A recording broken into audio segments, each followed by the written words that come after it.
Antonietta, thank you kindly. Magic says the Pelicans didn't negotiate in good faith. NBA champion Richard Jefferson in the house. Good to see you. Good to see you guys. Will, yes. You agree with the Magic on that sentiment? That the Pelicans didn't negotiate in good faith? I think I agree with Magic, even the smile on his face. Because what Magic is saying there is we expected it. We knew going in that this would probably be the case, and it should have been the case. The Pelicans had no reason to negotiate in good faith with the Lakers. The Lakers really didn't have any good faith negotiations with the Pelicans before it even started. We have to stop pretending there's a difference between the Lakers and LeBron and Klutch. Every time I have this debate, people are like, you know, LeBron doesn't run the team. He's not the GM. Quit being so naive. It's a one and the same entity. And so here's the Pelicans with their star player, and they're having the terms dictated to them what they can do with their star player. It's all but said, give him to the Lakers for whatever they will offer. And the Pelicans didn't like that. Like, no, you know, at the very least, we want to put this to an open market. At the very least, we want to see what Boston will offer. At the very least, we want to make it to summer. And they were told no. In really cute finesse terms, do it now in the next week. Okay? Be good boys. And the Pelicans thought, to hell with that. And so they engaged in a little bit of, okay, let's see what you got, Lakers. They engaged in a little bit of perhaps not all the way on the up and up faith. And I don't blame the Pelicans in the least bit. All they did is tit for tat. All they did is turn it about in the way the Lakers, Klutch, and LeBron dictated the terms from the beginning. I'm not even going to argue with that point, but I think there's a bigger point that supersedes that. Magic is right. Let's take the spirit of what he's saying, and Richard, just bear with me for a second, because I got a bit to get through here. That he is right in the big picture. It doesn't matter what the Lakers had to trade. The Pelicans were not going to do business with them, period. Now, it may be commentary on the fact that they haven't drafted well enough. They've had 3 number 2 picks, even before Magic got there in recent years. They wound up with D'Angelo Russell and Brandon Ingram and Lonzo Ball. That's not good enough for 3 number 2 overall picks. They haven't identified talent, drafted and developed it to the extent that other teams really want what they have. That's on the Lakers and all that. What I'm contending is even had they had good stuff, the Pelicans were going to say, no, we're not really negotiating with you. So Magic's point is right. What was this really about? Well, I think this was... Wait, hold on one second. Okay. I got rhetorical, Richard. Yes. Rhetorical? Yes. I thought you were That's asking why me a question. I held him off. I saw him champing in the bed. I said, hold on a second. Yeah. What is this really about? It's pure haterism. Trust me. Take it. Get Take it from me. I got the Hater of the Year award from the Patriots. You are an expert on this. It takes one. Real recognize real. Trust me.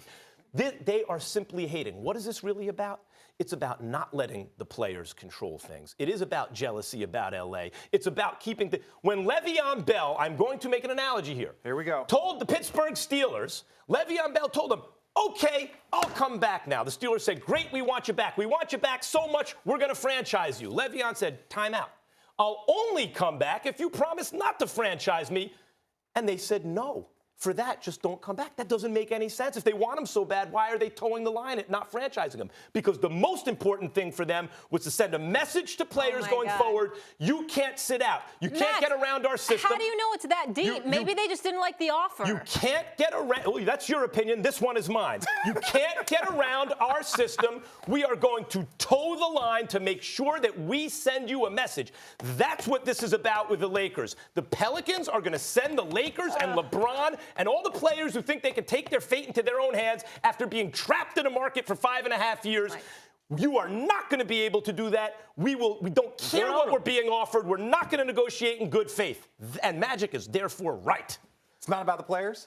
It's not about the players. Is that what you're saying, that the players can't have that type of control? Is that what you're trying to say? That's what the Pelicans are trying to say. That's what the Pelicans are trying to say. Tell me about the All-Star game. Tell me about the All-Star game the last 2 years. What is it right now? It is not East versus West. It is not tradition versus tradition. It's Team LeBron versus Team KD. It's Team Bron versus Team Giannis. Every year, the NBA continues to push. It's about the players. It's the players' control. The players' control. Now players are creating their own media. Now players are joining up together. Now players are doing all of this stuff to say, oh, we have complete control. We have complete control, and it will always be about this. The issue that the Lakers ran into is, one, no one wants to really work with the Lakers. You saw that with the Kawhi trade last year. Everybody was like, Lakers, go get him. Lakers, go get him. There was no way on earth Pop was going to trade Kawhi Leonard to the Lakers. He was going to trade him as far possible away from the Lakers as he could, even if he ended up there, but they weren't going to feed into it. And look, New Orleans didn't want to feed into it either. But the real issue here is the way Magic Johnson and Rob Pelinka, I think their inexperience showed in this matter. The fact that they were so naive to think that, hey, look, Rich Paul and Klutch, they figured out that that Anthony Davis doesn't want to resign there, so they just want to get ahead of it. That's what they tried to make it seem. It's like, hey, my player's not going to resign, so you guys have this time to get it done. But ultimately, what they were trying to do is orchestrate a trade to the Lakers. And look, I love LeBron. That is my guy. But at the end of the day, that is a Klutch thing. There is no separation between LeBron and Klutch. There we go. There is to a degree, right? LeBron is more of like, hey, it is a part of it. But who was in the building in Charlottesville last night? It was LeBron James. Who was sitting right next to him? Rich Paul was sitting right next to him. Why? Because they were recruiting. I want to respond to 2 points. I want to respond to 2 points here. They were recruiting Zion Williamson. So to say that there is no connection. I want to respond to those 2 points. That's it. Let me respond to those 2 points right now. Please. Yes, they give the players all the control, provided they don't decide where they play. The NBA is set up that the only way you can leave before your 7 years are up is to leave tremendous money on the table. And even then, you don't choose where you go. You're drafted to whatever city by chance, and then you must stay there or you lose tremendous money for 7 years. And even then, if you leave, you lose $80 million as a max contract player. So they don't want the players to actually decide where they play. That's one.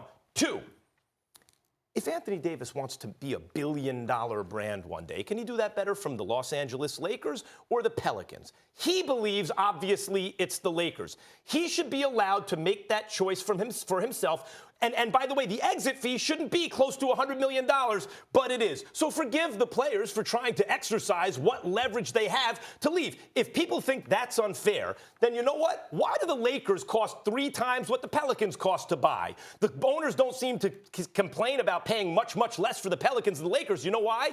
Because more people think it's more desirable to be in L.A. than New Orleans.